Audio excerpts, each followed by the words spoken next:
All right, now let's break down this UFC bantamweight debut for the two-time former RIZIN flyweight and bantamweight champion Kai Asakura taking on Cameron Smotherman with a 12-6 record, mind you.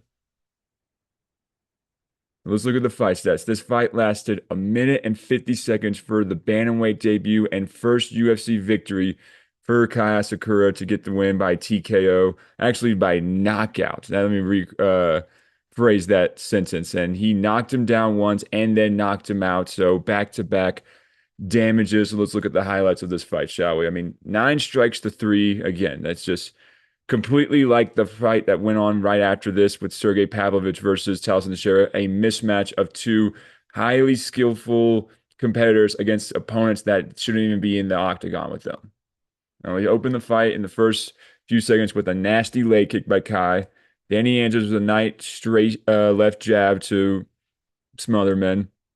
And this is the punch. Check this one out. That this is what drops it. And look at the connection that his right cross makes to the chin of Smotherman, sends him down to a knee, and this is what begins the this is the beginning of the end for Smotherman and his 3 fight losing streak that we'll go through.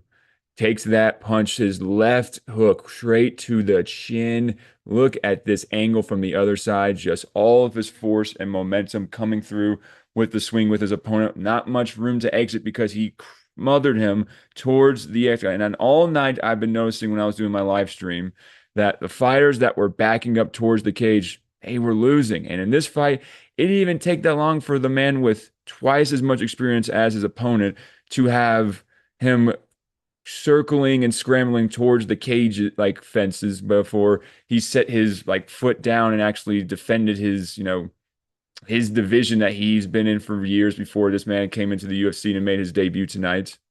And after that, he just went falling down like a sack of potatoes, crumbled face first.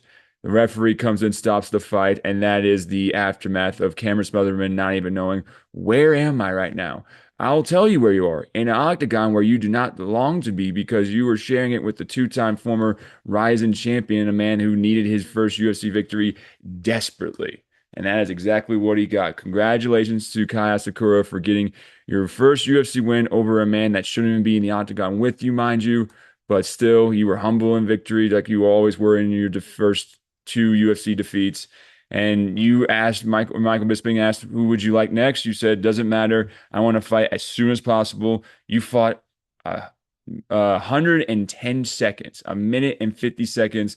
You are ready to go as soon as you're ready to make weight because now that you're moving up a weight class, it shouldn't be as difficult to turn around and make the cut like you were making 125 from your last fights. Let's look at them. Losing to your debut UFC flyweight championship bout against Alexandre Pantoja, and then losing to Tim Elliott. And this one was the December fight in 2024 to August in 2025. So those were tough weight cuts to try and get your body down to. But now that you have secured this victory in about a 9.5 month hiatus, and you took your time to make your UFC bantamweight debut.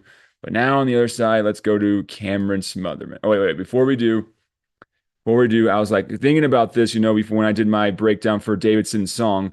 It might make sense, ladies and gentlemen, that the former flyweight champion for UFC that is on a 4 out of his last 5 fight losing skid might want to take on somebody outside the rankings and might make a nice, interesting fight. And why not the man who was the former flyweight and bantamweight champion for RIZIN and Kai Asakura, who now has his bantamweight debut in a win? But both of these guys need a win against the other desperately because still we have a question mark of what Kai can do in this division because beating Cameron Smotherman is not the answer that's going to let you know you're a legitimate contender. I'm sorry. It's like the wins against the losses, I mean, against Cameron Smotherman, his career goes Kai Asakura, Surrey City, and Ricky Simone. So, I mean, these aren't terrible losses, but to me, your manager needs to reconsider what caliber of opponent you are qualified to compete against because this was definitely not it, my